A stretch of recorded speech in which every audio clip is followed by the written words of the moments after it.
Tu t'es déjà demandé combien d'argent il te fallait pour partir en retraite? Moi oui, je me suis déjà posé cette question. Parce que mon but est de devenir indépendante financièrement et indépendante financièrement, ok. Mais comment on sait combien d'argent il faut atteindre pour atteindre ce but? C'est ce que je vais t'expliquer dans cette vidéo. Si tu ne me connais pas, moi c'est Amélie, j'ai 29 ans et sur cette chaîne, je te parle ici de gestion financière, de budget, d'investissement. Et mon but c'est de remplacer mon salaire par des revenus passifs et notamment des dividendes. Bienvenue donc dans la deuxième vidéo de cette série consacrée au mouvement FIRE. Si tu n'as pas encore vu la première vidéo, je t'invite dès maintenant à aller la regarder avant qu'on rentre ici dans le vif du sujet du nombre et de vraiment combien d'argent il nous faut pour être indépendant. On va donc ici calculer le chiffre qui te correspond et qui sera donc ton objectif pour atteindre l'indépendance financière. Je te le rappelle rapidement, mais être indépendant financièrement, ça signifie d'avoir suffisamment de capital pour pouvoir vivre uniquement de ses rendements et donc de revenus passifs et donc de ne pas dépendre d'un emploi ou de quelconque aide externe, puisque ton capital, ce qui t'appartient, te suffit pour te générer des revenus et te faire vivre tout simplement. Mais donc comment on sait qu'est-ce que c'est d'avoir assez de capital? Et c'est vraiment très important d'avoir ce chiffre en tête parce que comme je le dis très souvent,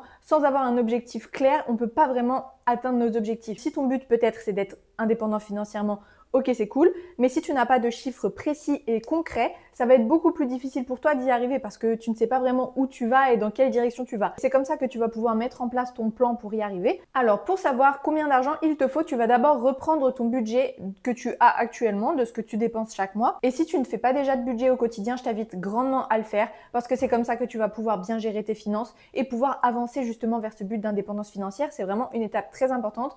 Et donc, tu vas devoir d'abord déterminer combien d'argent il te faut chaque mois pour vivre. Donc, tu peux dans un premier temps prendre justement, comme je te l'ai dit, ton budget actuel. Donc, tu prends tes chiffres actuels et ça te donne un montant chaque mois. Ça va peut-être être proche de tes revenus, de ton salaire, mais j'espère que c'est un peu moins que ton salaire, puisque normalement, eh bien, on dépense moins que ce qu'on gagne pour pouvoir justement épargner un petit peu chaque mois et je l'espère investir. Mais dans tous les cas, ça va te donner un chiffre qui, donc je pense, sera assez proche de ton salaire. Tu peux donc reprendre tes chiffres actuels si tu ne souhaites pas forcément changer de niveau de vie quand tu voudras être indépendant financièrement. Mais tu peux également commencer à imaginer un petit peu plus si tu souhaites augmenter ton niveau de vie parce que si tu souhaites être indépendant financièrement mais en augmentant ton niveau de vie, dans ce cas, ton chiffre il va devoir être un peu plus élevé puisque tu vas vouloir dépenser plus chaque mois que ce que tu dépenses actuellement. Donc tu peux également faire ça. Moi personnellement, j'ai fait les deux. J'ai mon premier objectif qui est donc d'être indépendante financièrement avec mon niveau de vie actuel, mais j'ai aussi cet autre objectif qui est d'avoir un train de vie bien plus élevé tout en étant toujours indépendante financièrement. Donc j'ai vraiment ces deux objectifs-là. Donc tu peux aussi toi-même en faire deux. Ça dépend en fait de ce que tu souhaites, mais globalement, il va falloir que tu détermines donc toutes les dépenses que tu auras chaque mois quand tu seras indépendant financièrement, soit comme aujourd'hui, soit un petit peu plus pour tout, selon le niveau de vie que tu souhaites avoir. Ensuite, ce chiffre de dépenses mensuelles, tu vas le multiplier par 12 pour pouvoir avoir le montant de tes dépenses annuelles cette fois-ci. Et ensuite, ces dépenses annuelles, tu vas les multiplier par 25 et ça va te donner le capital qu'il te faut.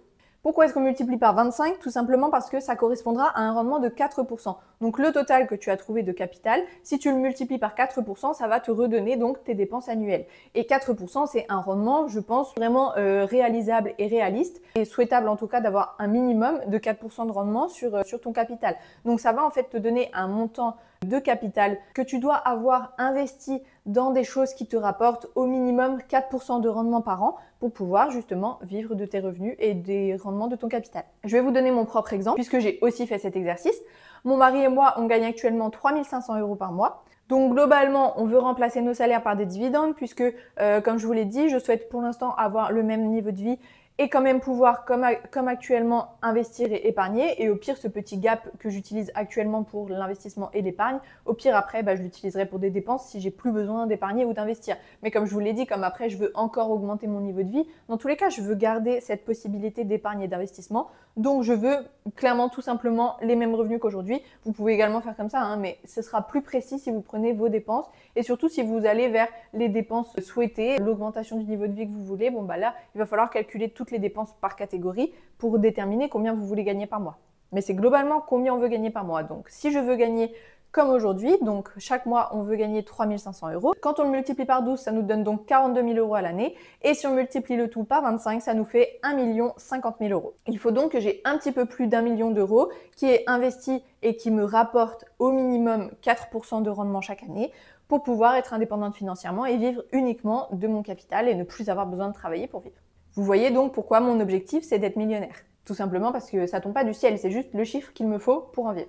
Donc voilà, après ce chiffre forcément va varier par rapport aux dépenses que tu souhaites faire chaque mois. Voilà, vraiment je veux garder ce niveau de vie.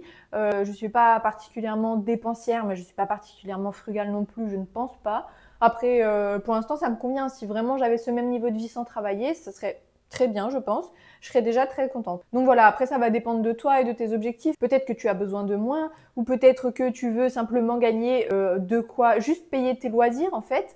Donc dans ce cas, tu vas pouvoir faire également ce calcul. C'est pas uniquement pour complètement arrêter de travailler que tu peux faire ce calcul, c'est aussi si tu veux simplement travailler à mi-temps, eh bien tu vas pouvoir calculer combien il te faut pour gagner un demi-salaire par exemple, ou juste tes loisirs ou l'augmentation de ton niveau de vie, ou si tu te dis ok, je veux juste au moins avoir mon logement financé par mes actifs, et donc tu vas pouvoir calculer comme ça. C'est vraiment à adapter à toi, mais au moins ça te donnera vraiment un objectif chiffré du capital que tu dois avoir. Ensuite, pour avoir ces 4% de rendement annuel, je pense que c'est assez faisable. Notamment, je vous cache pas, moi, mon vecteur principal et préféré, c'est donc les actions à dividendes. Et clairement, en France, on a la chance d'avoir le PEA et donc d'avoir vraiment beaucoup moins d'impôts. Tout le temps que vous laissez l'argent dans votre PEA, en gros, vous n'êtes pas du tout imposable. Donc ça, c'est très bien pour faire grossir le patrimoine. Et ensuite, quand vous voudrez retirer, si c'est plus de 5 ans après l'ouverture de votre PEA, vous n'aurez que les cotisations sociales à payer plutôt qu'un impôt plein. Donc actuellement, c'est 17,2% je crois d'imposition. Donc c'est vraiment assez limité quand même en termes d'imposition. Et du coup, ça permet quand même d'avoir les 4% de rendement. Moi, sur mon PEA perso, en moyenne, on tourne plus autour des 6-7% en ce moment.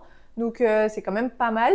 C'est pour ça que je pense que les 4%, c'est quand même largement atteignable. C'est à peu près ce que j'ai d'ailleurs sur le CTO, il me semble, même si je prends en compte les impôts. Donc vraiment c'est chouette et c'est faisable. Il suffit simplement voilà, de se renseigner un petit peu sur tous les investissements qui existent, sur comment bien placer son argent justement pour avoir ces 4% de rendement chaque année.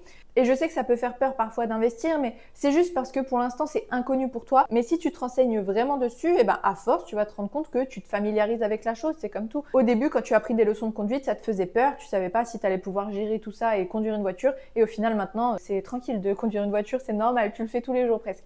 Donc voilà, c'est vraiment, je sais que ça fait peur l'investissement, mais il faut vraiment simplement s'y plonger, s'y intéresser, et au fur et à mesure, on se familiarise avec la chose et il n'y a aucun problème. Et vraiment, des investissements à 4% de rendement, c'est vraiment trouvable.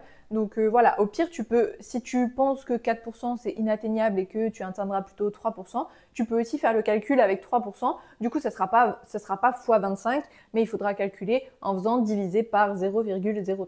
Alors pour t'aider dans ton cheminement vers l'indépendance financière, je te conseille de te procurer mon livre. Il est disponible en version papier sur Amazon et en version digitale sur mon site internet.